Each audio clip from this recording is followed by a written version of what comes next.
info that we've got it and we're all set.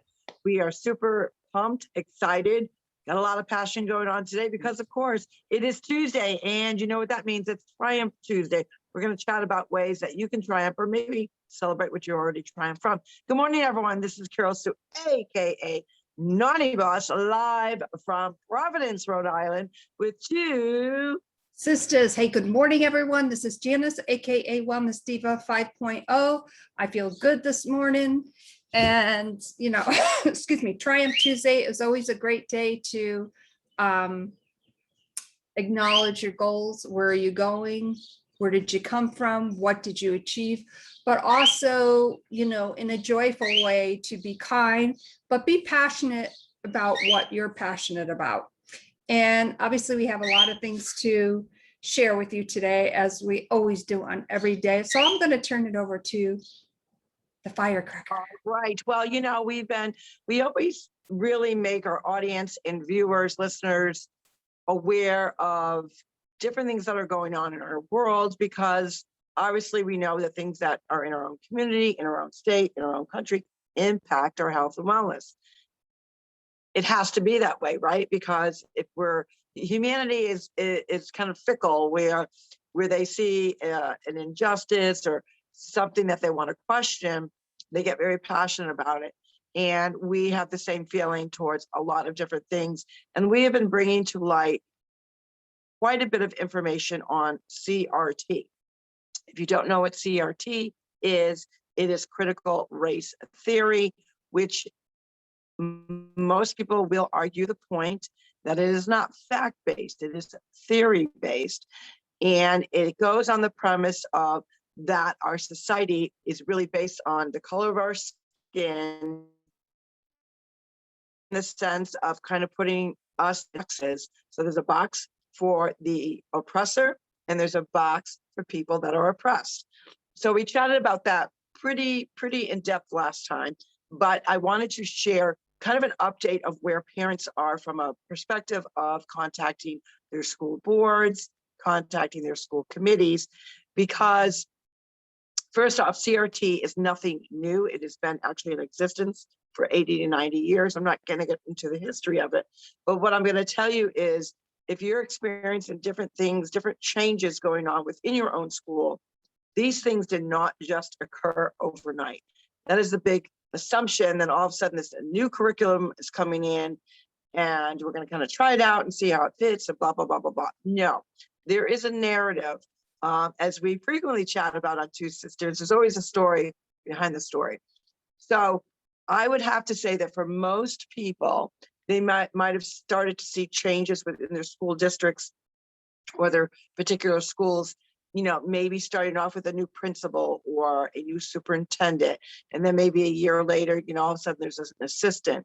Just some slight changes where they're so slight, you really don't notice them, right? You're too busy. I mean, especially over the last 15 months, I would have to bet that most parents, especially dealing with schools, were really focused on their children, remote learning, not being teachers themselves, which they are teachers because they're actually the first teachers of their children, but not doing it in such a school setting per se.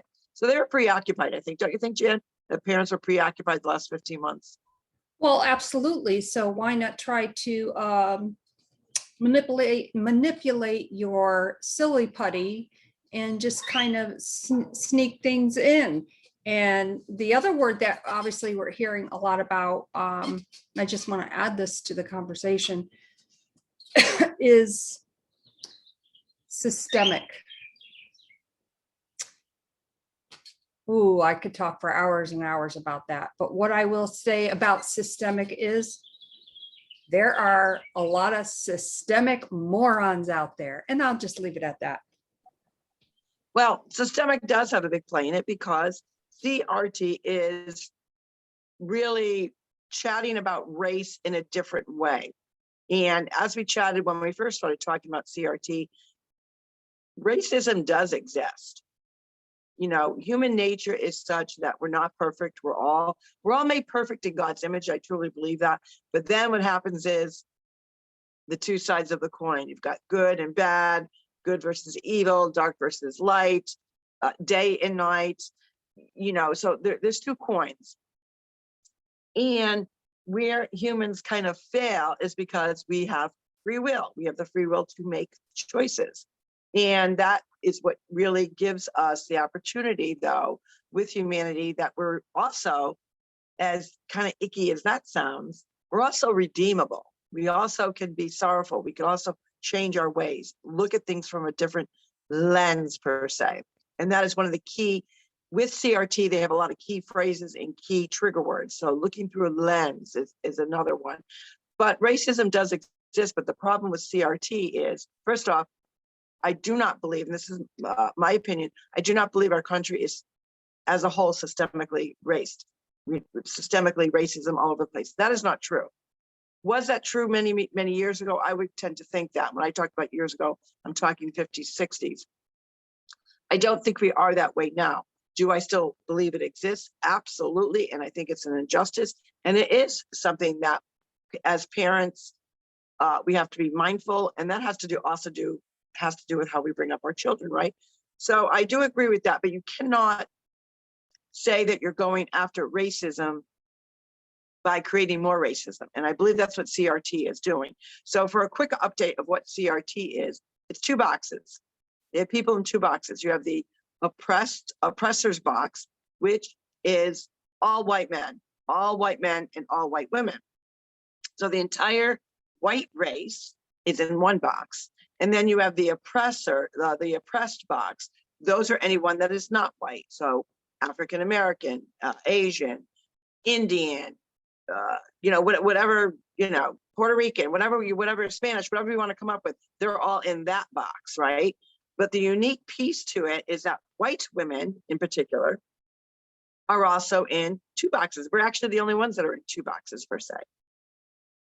Because we're white, so we're the oppressor, but because we're women, we're also oppressed, which is so bizarro to me. But anyways, also included in that would be transgender. That is another thing that is infiltrating the curriculum of school through a form of what they're guising it as health education, but it's really an advanced sexual education course that's very descriptive.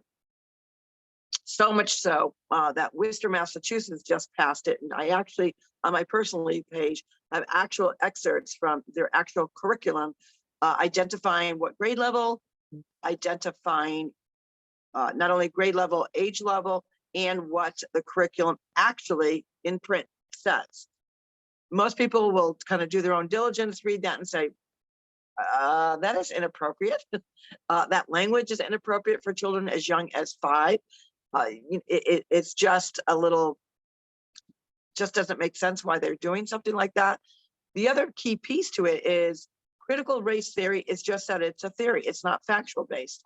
There are people that have that narrative and they are using, quote, their teachings.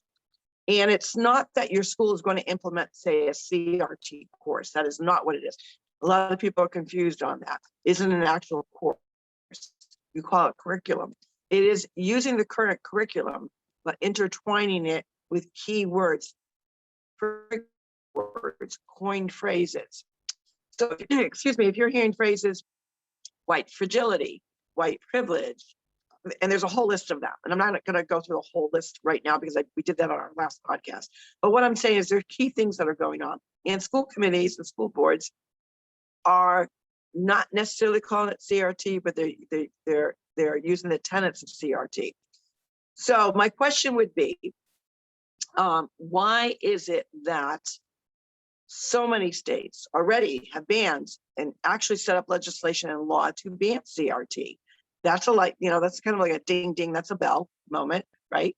You also have, over the last 10 to 15 days, you've had parents outraged, rightfully so, taxpayers, rightfully so, teachers, rightfully so, going up against their school committees or board of education, asking some very hard questions on how this all started, how this got implemented under the noses of so many.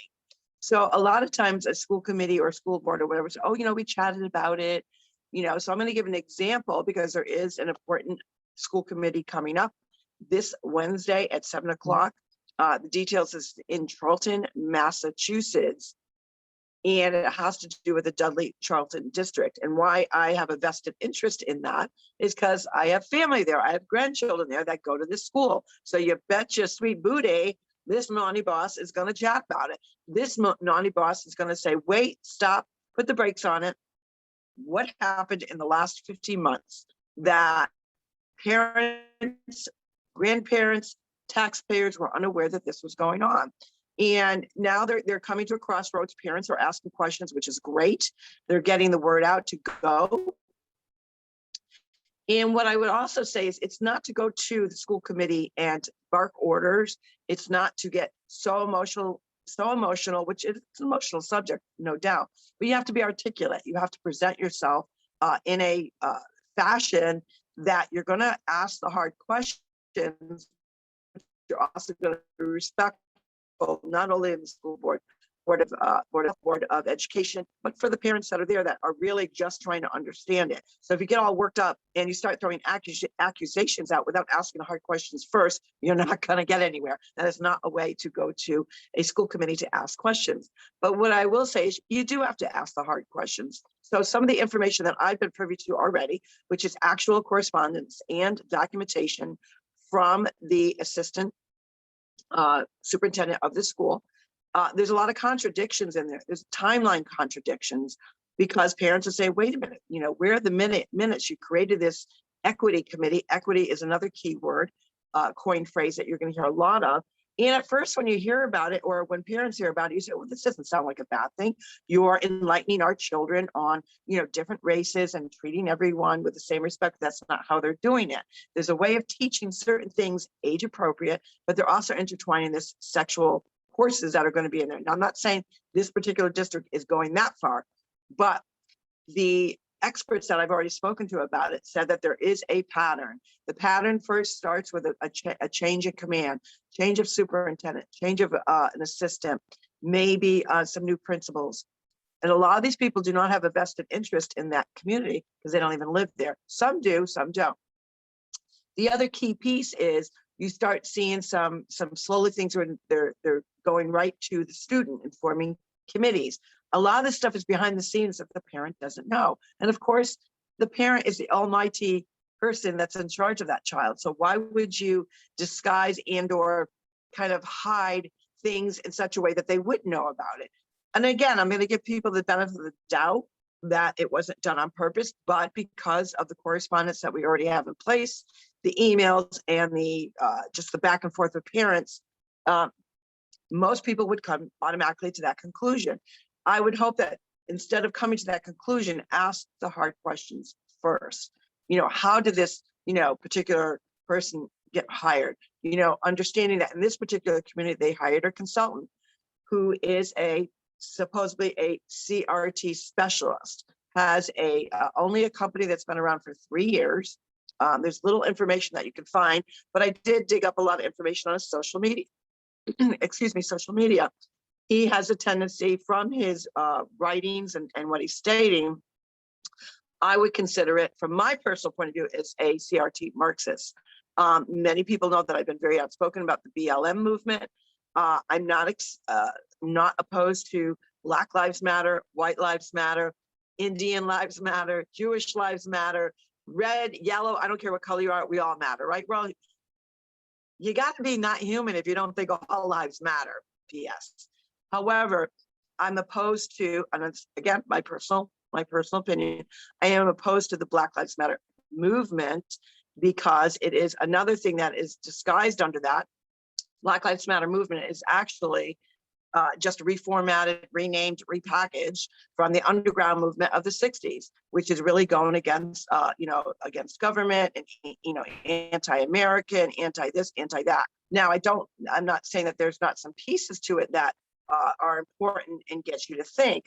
However, the way that particular movement is, I don't see them actually doing any good for the movement they claim that they're helping. I think that's, to me, it's all about Marxist and getting people to, for a whole list of things. So we're not going to go into that. These are all things that they're entwining into the CRT. So with that, I suggest people, get involved, go to your school committee meeting, which is going to be this Wednesday. I'm going to post the information there and find out, ask those hard questions. You know, why would you try to implement a curriculum kind of, under the radar in the last 15 months where parents were preoccupied with what? We were preoccupied being locked down. You're preoccupied, all of a sudden you're that homeschool teacher. You're preoccupied with learning a curriculum because you know what, you're the parent and you send your child off to school. And while you teach the basics to your children, of course, teacher being a quote, a professional teacher is not your forte, right? So why would they try to implement all these different things when parents' focus was not on that? Their focus was dealing with a pandemic. Those are the hard questions. Also, the correspondence that people are going to be bringing to this meeting will in fact show a timeline that just doesn't make sense. And there's a lot of contradictions of what kind of fluff words they're using to introduce all this versus not. So we want to make our viewers aware that this is happening here in this particular district. But guess what? It's happening everywhere. It's happening in New York, New Hampshire, Maine, Vermont, Pennsylvania, Ohio. I mean, it's happening everywhere. Why is that?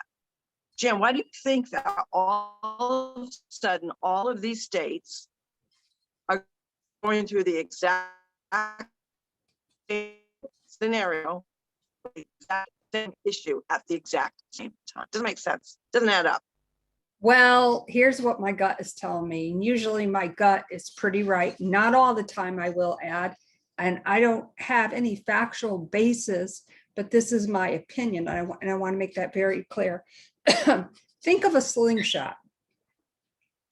That slingshot is pretty powerful. You're holding it on one end.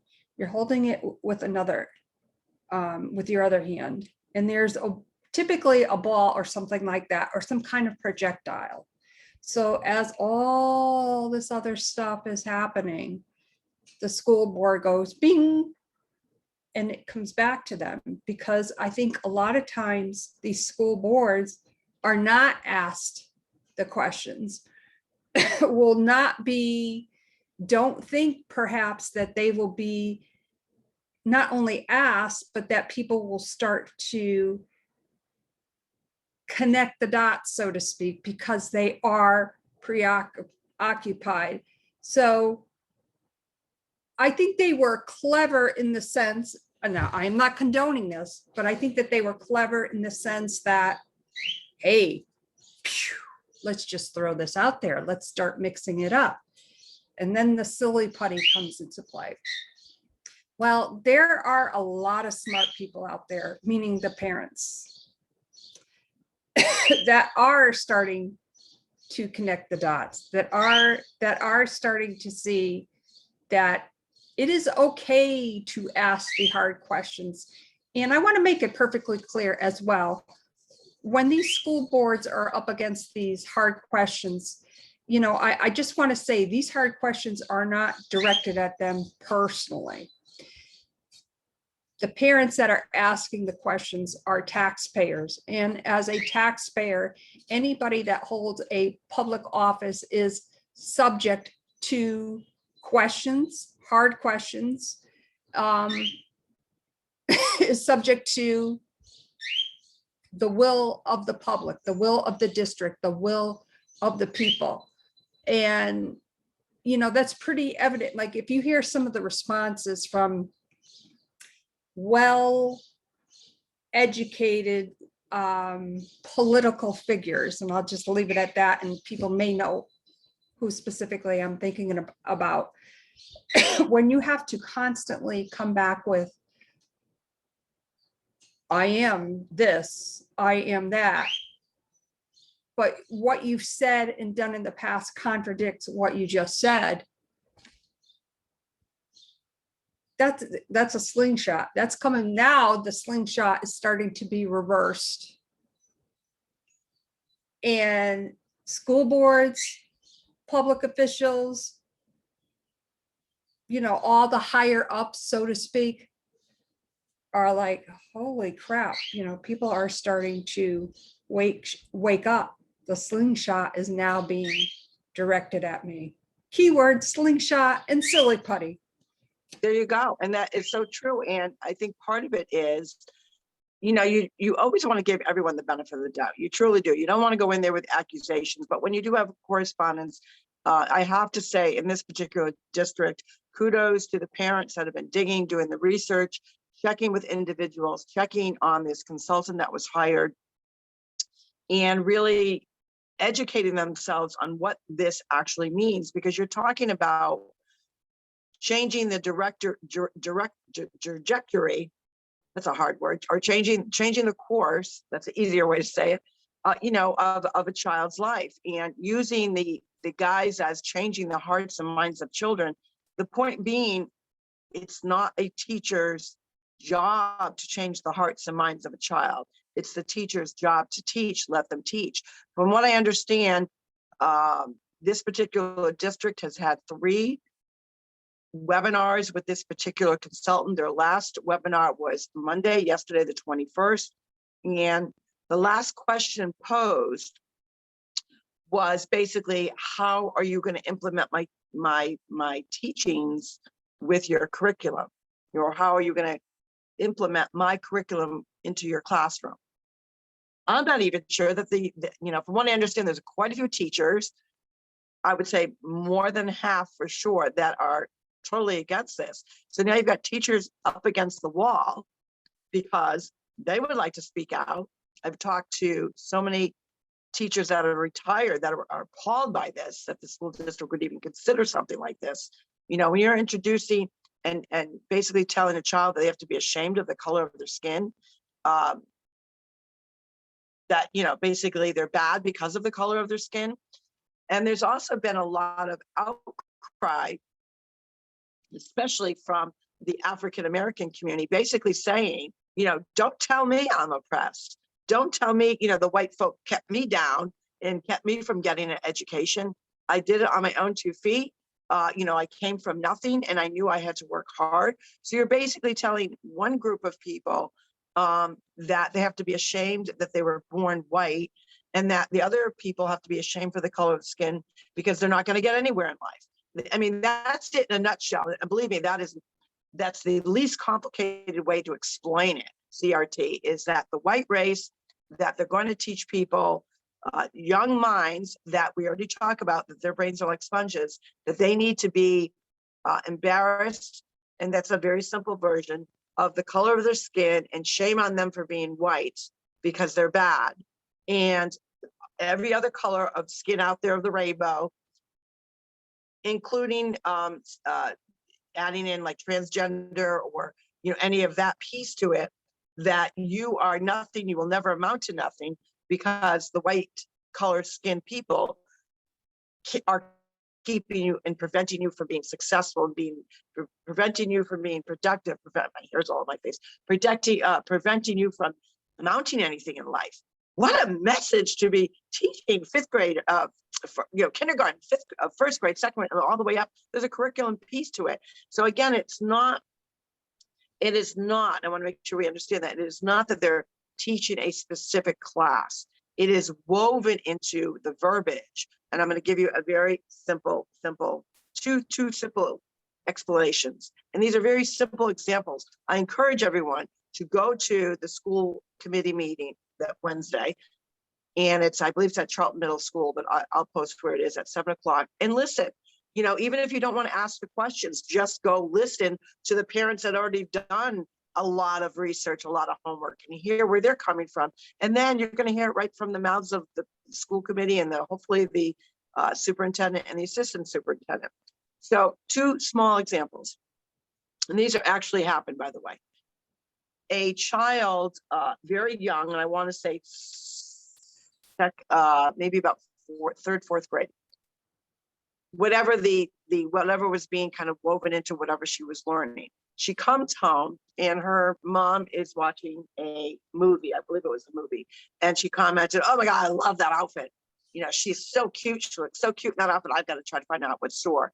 And her daughter turns to her and says, "Mom, are you bi?" And the mother like almost spits out, her drink that she was drinking. "What did you ask me? Are you bi? Are you bisexual?" She's, "Why on earth would you ask me that question? I'm married to your dad. Why would you, where is that coming from?"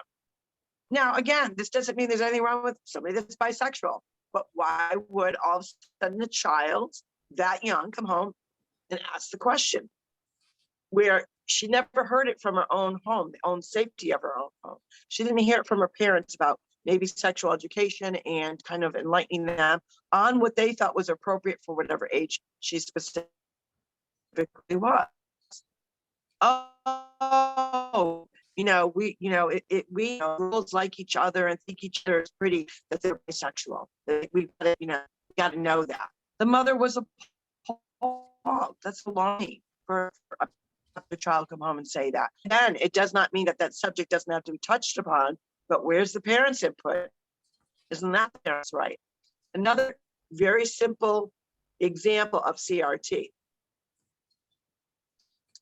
The math, right?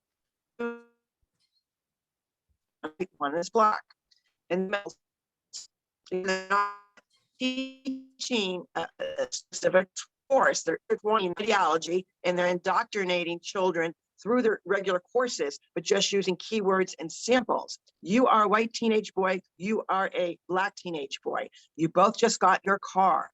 What is the probability and or percentage that a police officer, who we know is all about police brutality, which one of the boys do you think the percentage and the probability would be that they would get pulled over?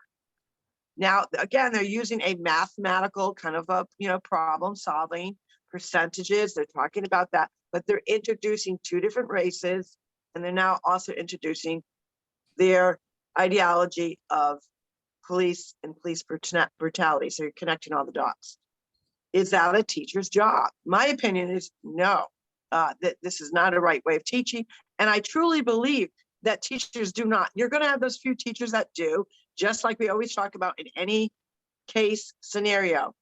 Police, teachers, physicians, scientists, lawyers, doctors. You're all going to have a few that are either a little cray-cray or have their own ideology that interjects into what their profession is, and they're not good for their profession.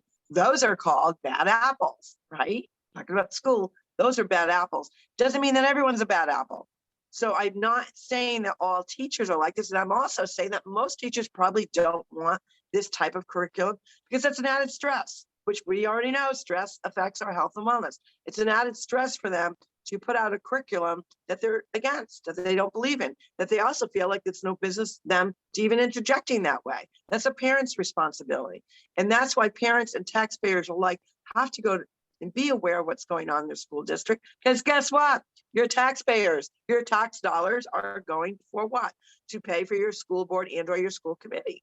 So ultimately, guess what? You're the employer. You're the employer, not the other way around. So you ask the hard questions, you get involved, you understand, because what is happening is they've already kind of infiltrated universities, and now the next step is to infiltrate K through 12. These are the future generations that are going to hold political offices, maybe be involved in our community. Do we want that type of ideology infiltrating their precious brains and minds without doing our own due diligence of a taxpayer and or parent or grandparent, knowing what your child or any child is learning? It's our responsibility. They can't speak up for themselves. They don't know what they're being taught.